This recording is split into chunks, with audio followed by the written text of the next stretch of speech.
Hi scholarly friends! If you want to know how to type using your voice in Google Docs, then keep on watching this video.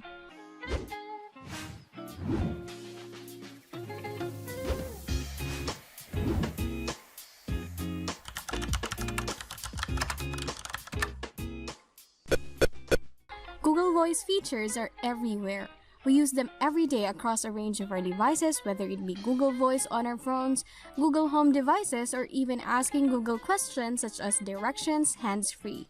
But did you know you can even use the voice feature in Google Docs too?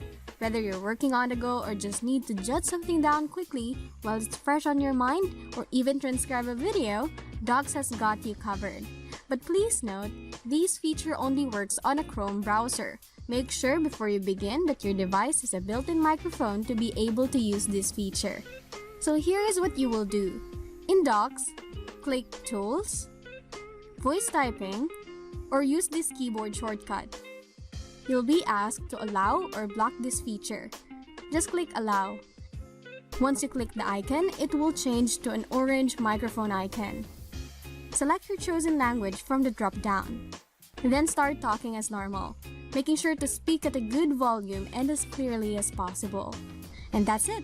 If you have any questions, comment down below. If this video has helped you, say thanks by hitting the like and subscribe button.